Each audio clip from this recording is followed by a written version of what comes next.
Ya, setelah hampir 3 pekan ditutup akibat tragedi robohnya gedung, Ponpes Al-Khozini di Buduran, Sidoarjo, Jawa Timur kini kembali buka untuk proses belajar mengajar. Sejumlah santri dari sejumlah daerah mulai berdatangan.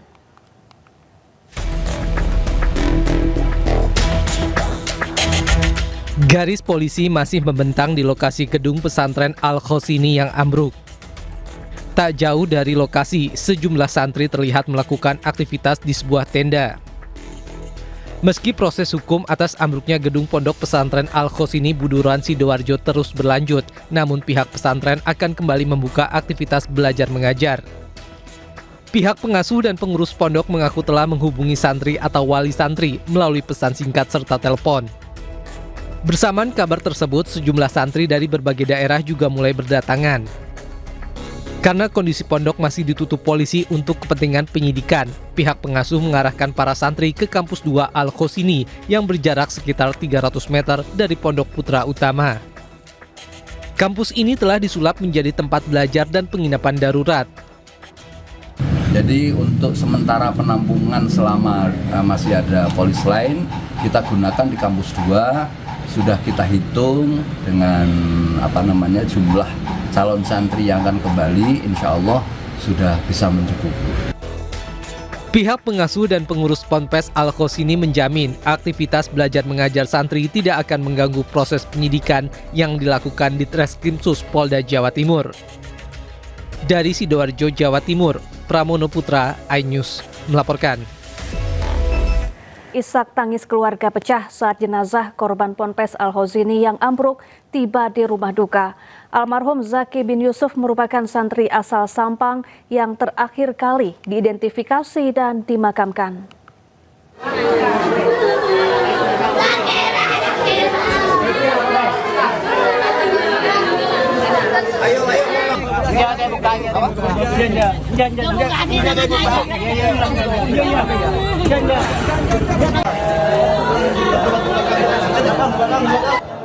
Keluarga histeris saat jenazah Zaki bin Yusuf tiba di rumah duka di Sampang, Jawa Timur.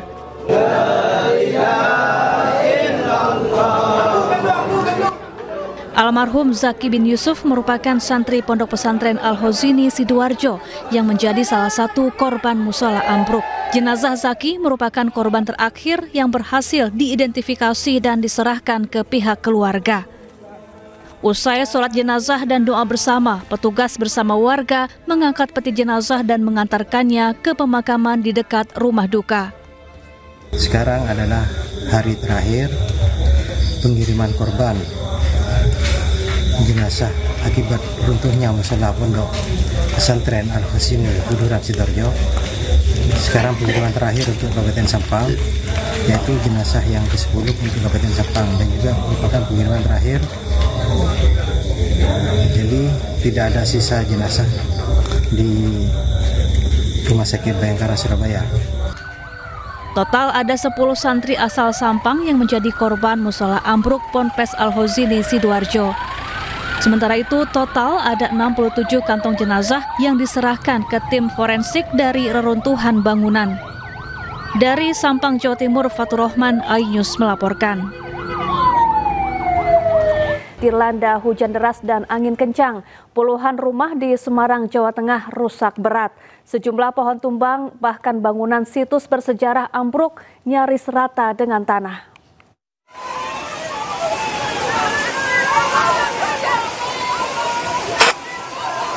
Puluhan rumah di 4 desa Kecamatan Suru, Kabupaten Semarang, Jawa Tengah rusak berat dilanda hujan deras disertai angin kencang. Bangunan rumah warga mengalami kerusakan parah pada bagian atap karena berterbangan saat tertiup angin kencang. Cuaca ekstrim juga merobohkan tenda hajatan serta memporak-porandakan sebuah bangunan situs bersejarah di Desa Jatirejo. Selain itu, angin kencang juga menumbangkan sejumlah pohon hingga memutus jaringan listrik PLN. Tidak ada korban jiwa maupun luka dalam peristiwa tersebut. Hujan deras kemudian disertai dengan angin besar menimpa di beberapa wilayah di Kecamatan Suru. Kami mendapat laporan dari Bapak Ibu Kepala Desa, setidaknya ada 3 wilayah yang terdampak langsung. Hingga kini pihak Kecamatan Suruh masih melakukan pendataan terkait jumlah kerusakan yang terjadi akibat cuaca ekstrim tersebut. Dari Kabupaten Semarang, Jawa Tengah, Lurisa Lulu, iNews melaporkan. Pemirsa, banjir hingga 2 meter merendam sejumlah ruas jalan dan permukiman di Kota Cimahi, Jawa Barat Sabtu malam. Pasca banjir, warga melakukan bersih-bersih sisa lumpur.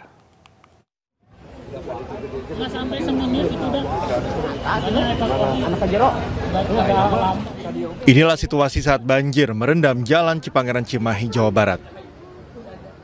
Banjir diakibatkan hujan deras disertai luapan air sungai yang menyebabkan air naik ke jalan setinggi 2 meter.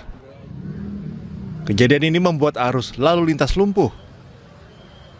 Warga mengeluhkan banjir yang kerap terjadi di lokasi ini setiap dilanda hujan deras. Itu tadi hujan deras, Pak? Hujan deras dulu.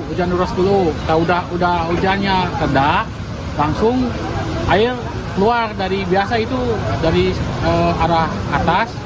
Yang ini kolam ini biasa itu makanya di bawahnya ada lubang dibuka, jadi akhirnya air keluar di sana.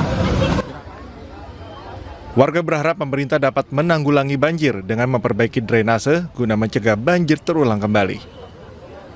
Dari Cimahi, Jawa Barat, Yuwono Wahyu, iNews melaporkan.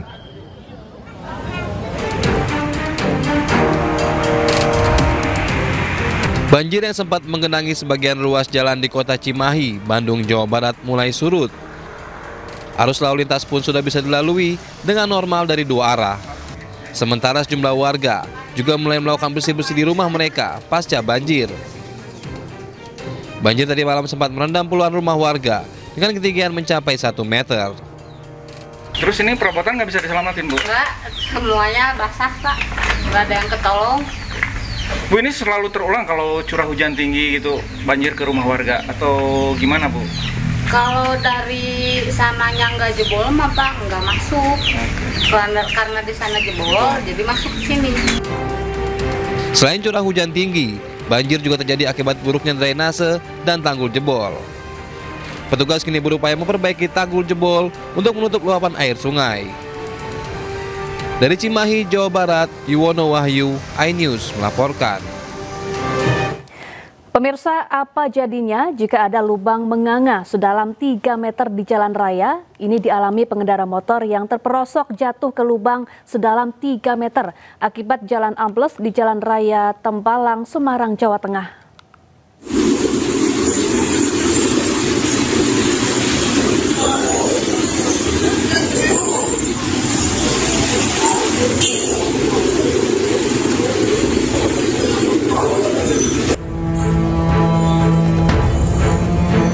Seorang pemotor terperosok ke dalam jalan ambles di Jalan Raya Tembalang, Semarang, Jawa Tengah sedalam 3 meter. Jalan ambles di tengah badan Jalan Tembalang ini terjadi setelah hujan. Korban mengaku tidak melihat adanya lubang sedalam 3 meter karena mengantuk. Beruntung korban selamat dari peristiwa tersebut, namun kerusakan kendaraan cukup parah. Tim Damkar Kota Semarang yang mendapat laporan langsung mengevakuasi korban dan motornya.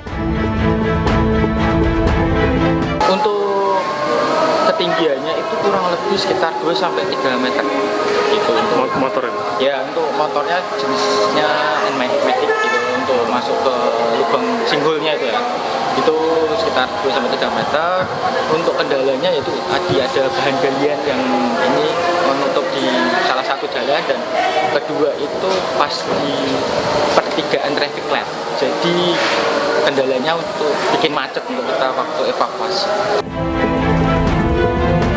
Diduga lubang tersebut terjadi karena ada gorong-gorong yang menyebabkan lapisan tanah di atasnya rapuh saat hujan dan ambles.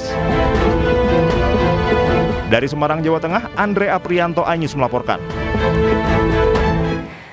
Sementara itu, jalan yang ambles juga nyaris membuat sebuah truk terguling di Jalan Nasional Pardugul, Samosir. Jalan yang ambles tersebut kini tidak bisa dilintasi kendaraan roda 4.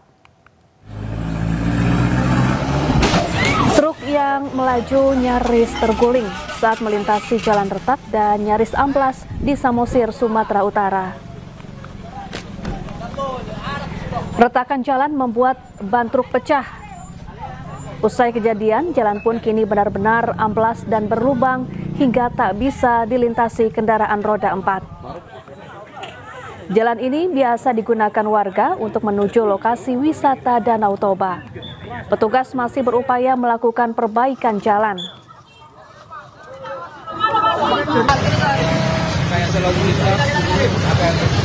Terima kasih.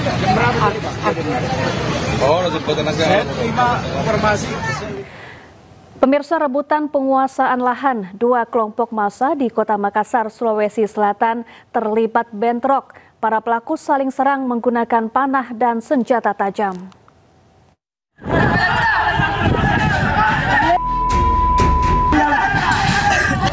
Inilah detik-detik bentrokan antar dua kelompok massa yang terjadi di Jalan Metro Tanjung Bunga, Kecamatan Tamalete, Kota Makassar.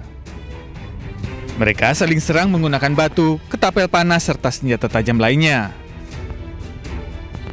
Akibat kericuhan ini, satu orang luka akibat terkena anak panah. Diduga pemicu bentrokan karena ada salah satu dari kelompok massa yang hendak melakukan pemagaran. Mereka ingin melakukan pemagaran dan kami tegur, tiba-tiba mereka melakukan penyerangan. Mereka menyerang melakukan anak panah beserta padik dan parang. Jadi kami demi menjaga keselamatan dan artinya keselamatan kami terpaksa mundur. Karena kami pikir bukan seperti ini semestinya. Yang semestinya kan harus ada putusan dulu. Kini situasi di sekitar lokasi sudah mulai kondusif. Dari Kota Makassar, Sulawesi Selatan, Muhammad Nurbone, Anyus melaporkan. Sementara itu, polisi melepas tembakan gas air mata untuk membubarkan tawuran di Kota Makassar, Sulawesi Selatan. 1 sepeda motor terbakar, 3 orang terluka terkena anak panah.